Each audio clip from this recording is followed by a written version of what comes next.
Welcome to the show.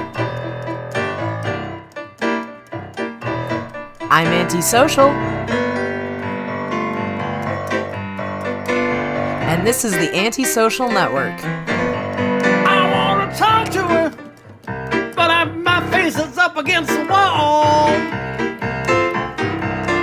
Yeah, I think she wants to talk to me, but I'm antisociable. Yeah.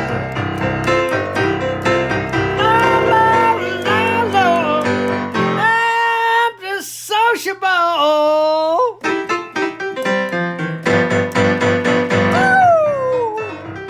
This week, I'm reading you leftist propaganda, veiled as classic bedtime stories. Thanks for tuning in.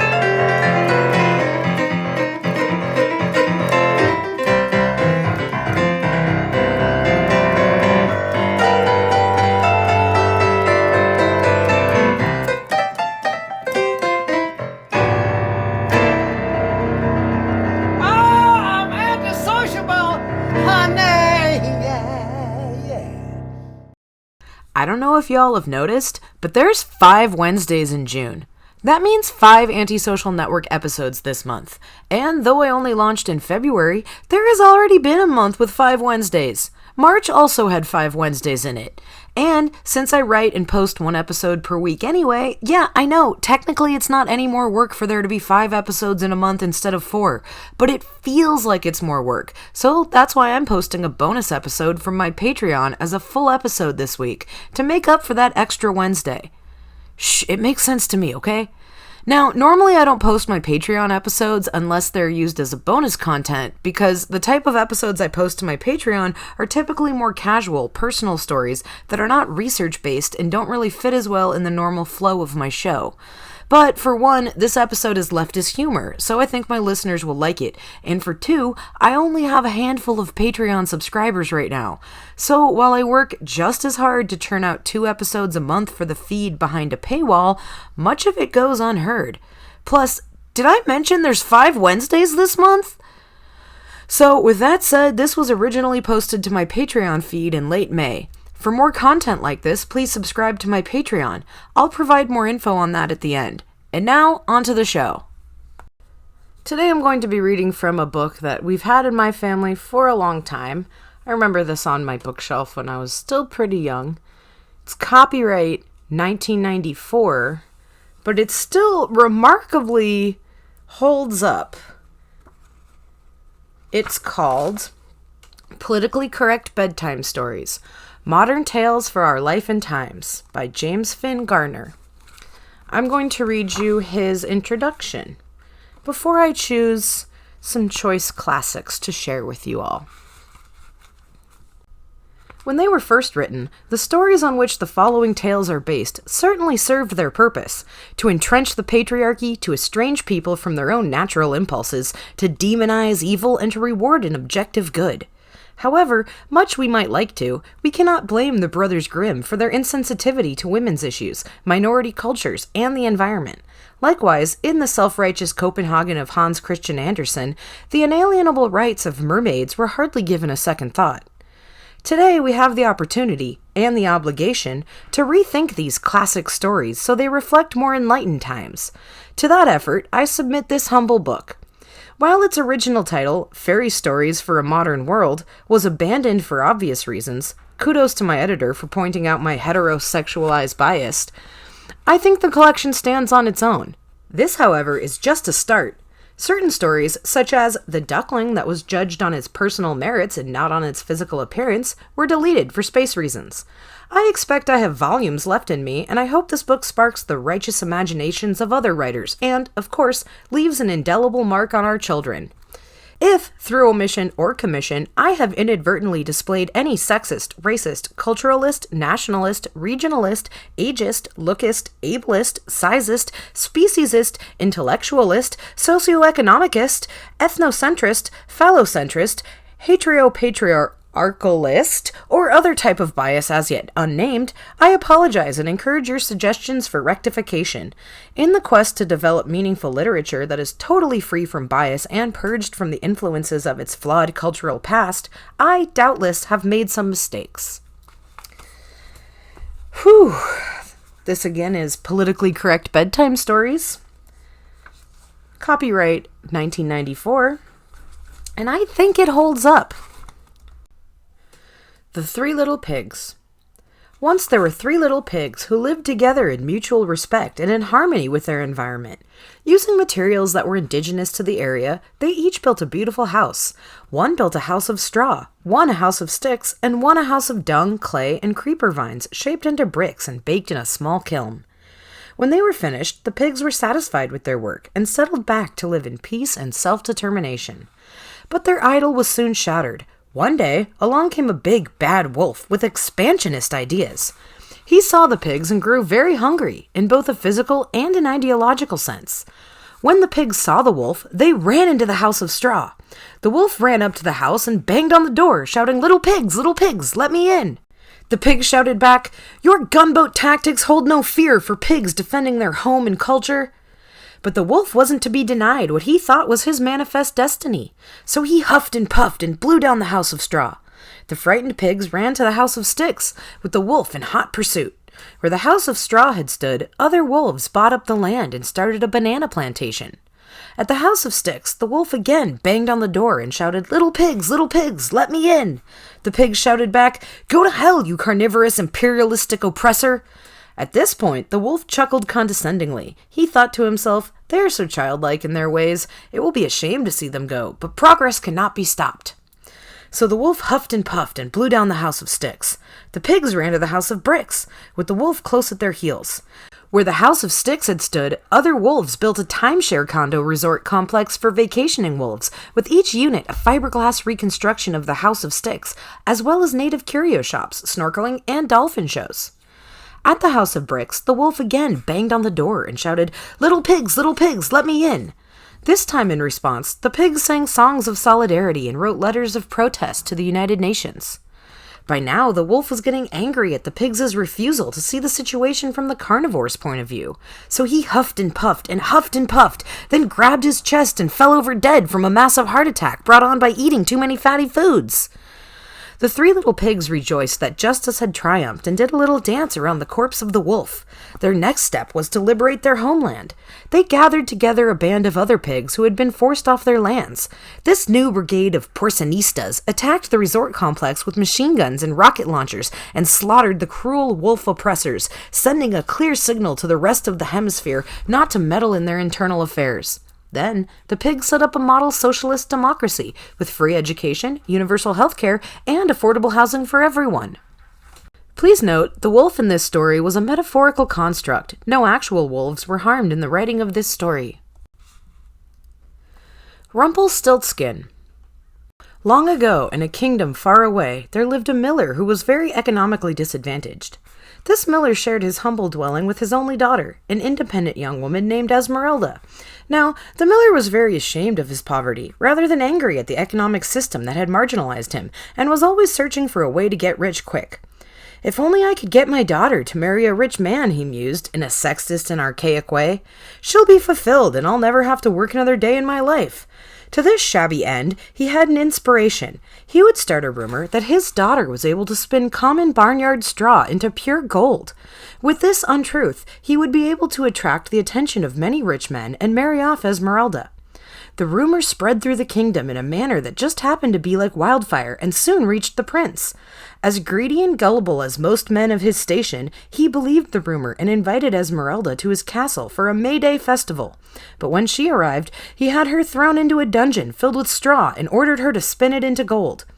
Locked in the dungeon, fearing for her life, Esmeralda sat on the floor and wept. Never had the exploitativeness of the patriarchy been made so apparent to her. As she cried, a diminutive man in a funny hat appeared in the dungeon. "Why are you crying, my dear?" he asked. Esmeralda was startled, but answered him. "The prince has ordered me to spin all this straw into gold." "But why are you crying?" he asked again. "Because it can't be done. What are you, specially abled or something?" The differently statured man laughed and said, "Dearie, you are thinking too much with the left side of your brain, you are. But you are in luck. I will show you how to perform this task, yes, but first, you must promise to give me what I want in return." With no alternative, Esmeralda gave her assent. To turn the straw into gold, they took it to a nearby farmers' cooperative, where it was used to thatch an old roof. With a drier home, the farmers became healthier and more productive, and they brought forth a record harvest of wheat for local consumption. The children of the kingdom grew strong and tall, went to a cooperative school, and gradually turned the kingdom into a model democracy with no economic or sexual injustice and low infant mortality rates. For his part, the prince was captured by an angry mob and stabbed to death with pitchforks outside the palace. As new investment money poured in from all over the world, the farmers remembered Esmeralda's generous gift of straw and rewarded her with numerous chests of gold. When all this was done, the diminutive man in the funny hat laughed and said, "That is how you turn straw into gold." Then his expression became menacing.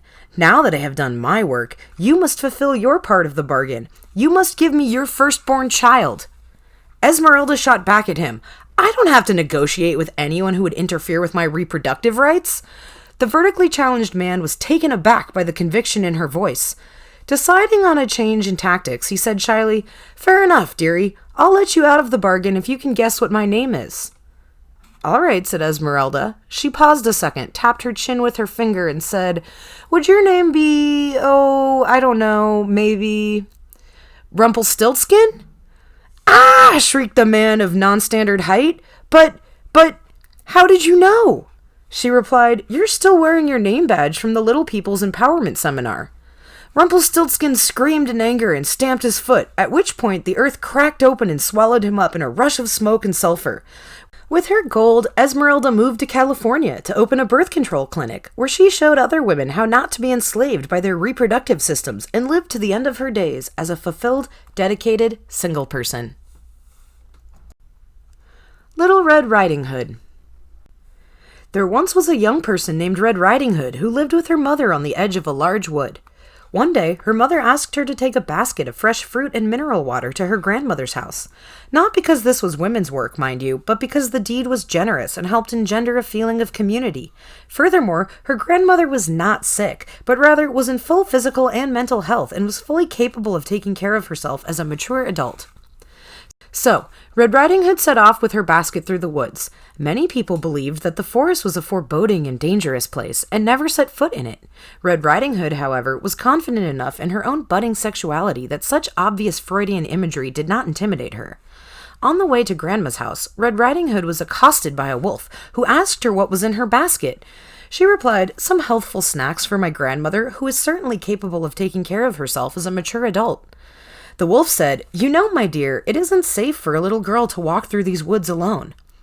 Red Riding Hood said, "I find your sexist remark offensive in the extreme, but I will ignore it because of your traditional status as an outcast from society, the stress of which has caused you to develop your own entirely valid worldview. Now, if you'll excuse me, I must be on my way." Red Riding Hood walked on along the main path, but because of his status outside society had freed him from slavish adherence to linear Western-style thought, the wolf knew a quicker route to Grandma's house. He burst into the house and ate Grandma, an entirely valid course of action for a carnivore such as himself. Then, unhampered by rigid traditionalist notions of what was masculine or feminine, he put on Grandma's nightclothes and crawled into bed. Red Riding Hood entered the cottage and said, "Grandma, I have brought you some fat-free, sodium-free snacks to salute you in your role of a wise and nurturing matriarch." From the bed, the wolf said softly, "Come closer, child, so that I might see you." Red Riding Hood said, "Oh, I forgot you are as optically challenged as a bat, Grandma. What big eyes you have!" "They have seen much and forgiven much, my dear." "Grandma, what a big nose you have!" "Only relatively, of course, and certainly attractive in its own way." "It has smelled much and forgiven much, my dear." "Grandma, what big teeth you have!" The wolf said, "I am happy with who I am and what I am," and leapt out of bed. He grabbed Red Riding Hood in his claws, intent on devouring her. Red Riding Hood screamed, not out of alarm at the wolf's apparent tendency toward cross-dressing, but because of his willful invasion of her personal space. Her screams were heard by a passing woodchopper person, or log fuel technician as he preferred to be called. When he burst into the cottage, he saw the melee and tried to intervene. But as he raised his axe, Red Riding Hood and the wolf both stopped. "And just what do you think you're doing?" asked Red Riding Hood. The woodchopper person blinked and tried to answer, but no words came to him. "Bursting in here like a Neanderthal, trusting your weapon to do your thinking for you," she exclaimed. "Sexist! Speciesist! How dare you assume that women and wolves can't solve their own problems without a man's help?" When she heard Red Riding Hood's impassioned speech, Grandma jumped out of the wolf's mouth, seized the woodchopper person's axe, and cut his head off. After this ordeal, Red Riding Hood, Grandma, and the wolf felt a certain commonality of purpose. They decided to set up an alternative household based on mutual respect and cooperation, and they lived together in the woods, happily ever after. Before I read you the last story, we're going to take a real quick break.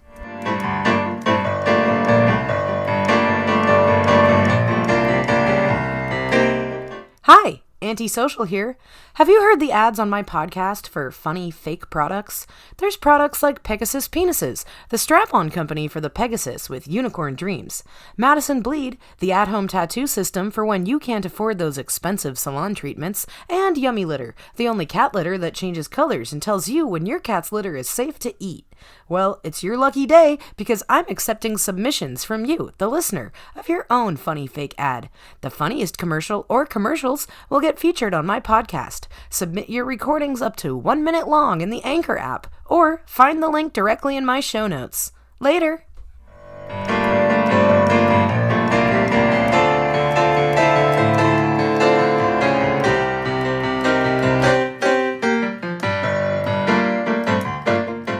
Welcome back.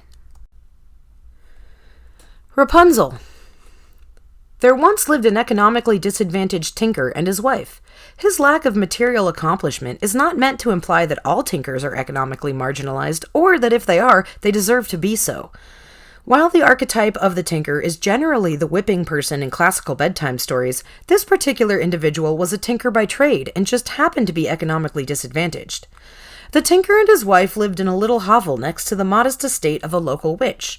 From their window, they could see the witch's meticulously kept garden, a nauseating attempt to impose human notions of order onto nature. The wife of the tinker was pregnant, and as she gazed at the witch's garden, she began to crave some of the lettuce she saw growing there. She begged the tinker to jump the fence and get some for her.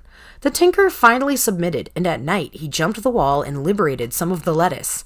But before he could get back, the witch caught him. Now, this witch was very kindness impaired. This is not meant to imply that all, or even some witches are that way, nor to deny this particular witch her right to express whatever disposition came naturally to her. Far from it, her disposition was without doubt due to many factors of her upbringing and socialization, which, unfortunately, must be omitted here in the interest of brevity. As mentioned earlier, the witch was kindness impaired, and the tinker was extremely frightened. She held him by the scruff of the neck and asked, "What are you doing with my lettuce?" The tinker might have argued with her over the concept of ownership and stated that the lettuce rightfully belonged to anyone who was hungry and had nerve enough to take it. Instead, in a degrading spectacle, he pleaded for mercy. "It was my wife's fault," he cried in a characteristically male manner. "She's pregnant and has a craving for some of your lovely lettuce. Please spare me. Although a single-parent household is certainly acceptable, please don't kill me and deprive my child of a stable two-parent family structure."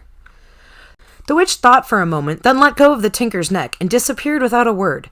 The tinker gratefully went home with the lettuce. A few months later, and after agonizing pain that a man will never really be able to appreciate, the tinker's wife gave birth to a beautiful, healthy pre-woman. They named the baby Rapunzel, after a type of lettuce. Not long after this, the witch appeared at their door, demanding that they give her the child in return for the witch's having spared the tinker's life in the garden. What could they do? Their powerless station in life had always left them open to exploitation, and this time they felt they had no alternative. They gave Rapunzel to the witch, who sped away. The witch took the child deep into the woods and imprisoned her in a tall tower, the symbolism of which should be obvious. There, Rapunzel grew to womanhood. The tower had no door or stairs, but it did boast a single window at the top. The only way for anyone to get to the window was for Rapunzel to let down her long, luxurious hair and climb it to the top, the symbolism of which should also be obvious. The witch was Rapunzel's only companion. She would stand at the foot of the tower and shout, "Rapunzel, Rapunzel, let down your hair, that I might climb your golden stair." Rapunzel obediently did as she was told. Thus, for years, she let her body be exploited for the transportational needs of another. The witch loved music and taught Rapunzel to sing. They passed many long hours singing together in the tower. One day, a young prince rode near the tower and heard Rapunzel singing, but as he rode closer to find the source of the lovely sound, he spied the witch and hid himself and his equine companion in the trees. He watched as the witch called out to Rapunzel, the hair fell down, and the witch climbed up. Again, he heard the beautiful singing. Later, when the witch finally exited the tower and disappeared in the other direction, the prince came out of the woods and called up, "Rapunzel, Rapunzel, let down your hair, that I might climb your golden stair." The hair cascaded from the window, and he climbed up. When the prince saw Rapunzel, her greater-than-average physical attractiveness and her long, luxurious hair led him to think, in a typically looksist way, that her personality would also be beautiful. This is not to imply that all princes judge people solely on their appearance, nor to deny this particular prince's right to make such assumptions. Please see the disclaimers in the paragraphs above. The prince said, "Oh, beautiful damsel, I heard you singing as I rode by on my horse. Please sing for me again." Rapunzel didn't know what to make of this person, since she had never seen a man up close before. He seemed a strange creature, large, hairy in the face, and possessing a strong, musky odor. For reasons she could not explain, Rapunzel found this combination somewhat attractive and opened her mouth to sing. "Stop right there!" screamed a voice from the window. The witch had returned. How did you get up here?" Rapunzel asked. "I had an extra set of hair made in case of an emergency," said the witch matter-of-factly, "and this certainly looks like one. Listen to me, Prince. I built this tower to keep Rapunzel away from men like you. I taught her to sing, training her voice for years. She'll stay here and sing for no one but me, because I'm the only one who truly loves her." "We can talk about your codependency problems later," said the prince, "but first, let me hear... Rapunzel, is it? Let me hear Rapunzel sing."